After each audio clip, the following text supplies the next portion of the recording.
Hello dear student, welcome back to my YouTube channel Aman coaching classes.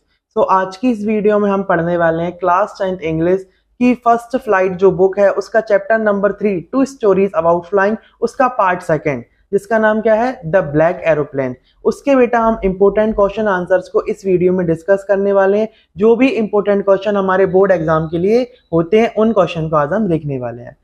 Without wasting time हम video को start करते हैं। First of all हमारा first question क्या है, I will take the risk, यानी मैं रिस्क लूंगा। व्हाट इज द रिस्क, यानी कि रिस्क क्या है।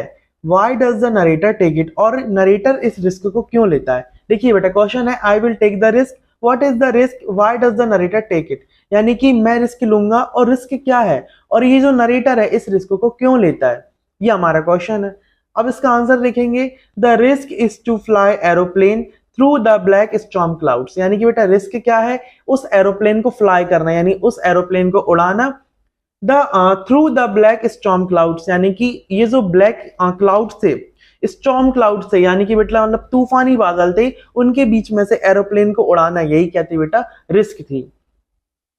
The narrator took the risk, यानी नरेटर इस रिस्क को लेता है because he wanted to get home, यानी कि वह क्या चाहता था बेटा, अपने घर पहुंचना चाहता था, अपने घर पे होना चाहता था।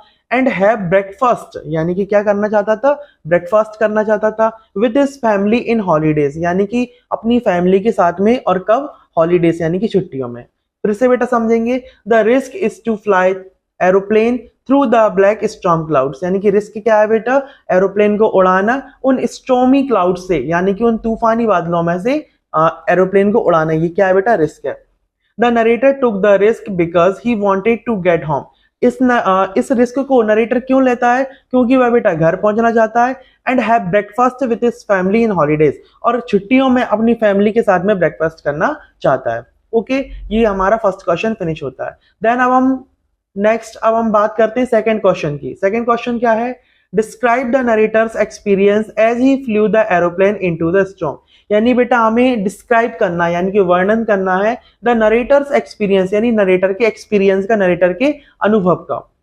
As he flew the aeroplane into the storm, जैसे ही उसने एरोप्लेन को उन स्टॉर्म क्लाउड से उसने फ्लाई किया, तो उसका एक्सपीरियंस का हमें वर्णन करना है कि उसे किस प्रकार का अनुभव उसे हुआ।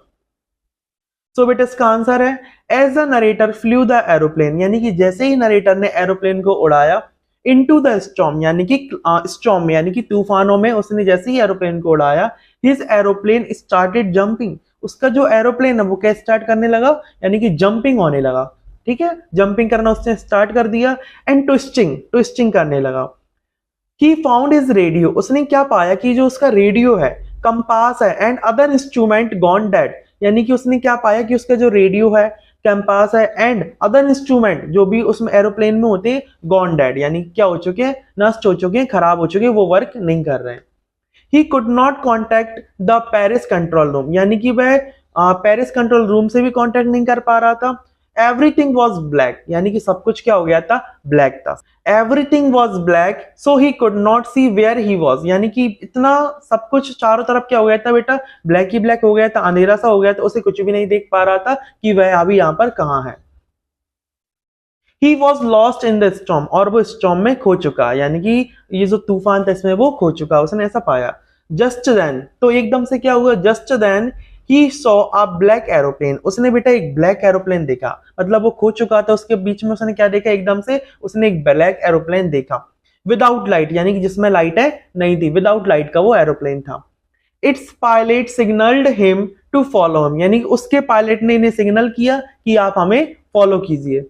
He followed him like an obedient child, और ये जो नरेटर था इसने उस जो एरोप्लेन था, ब्लैक एरोप्लेन, उसके पायलट को बिल्कुल बिल्कुल एक ओबीडियंट चाइल्ड की तरह उसे फॉलो किया। And came safely of the storm clouds, यानी कि बिल्कुल सेफली वो केम, यानी कि वापस आ गए, किससे, स्टॉर्म क्लाउड्स, यानी कि उस तूफान से वो वापस आ गए।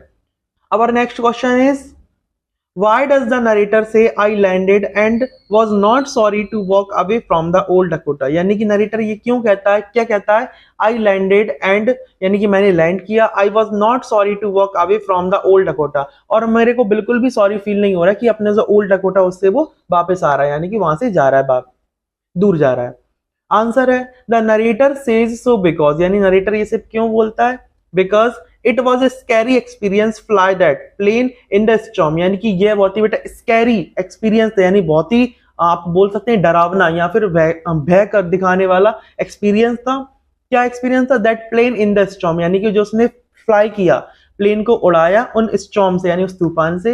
And he was happy to land safely out of the storm, और वो बहुत ही खुश है कि वो उसने सेफली लैंड कर लिया है ऑफ द स्टॉर्म यानी कि तूफान से। नेक्स्ट क्वेश्चन क्या है?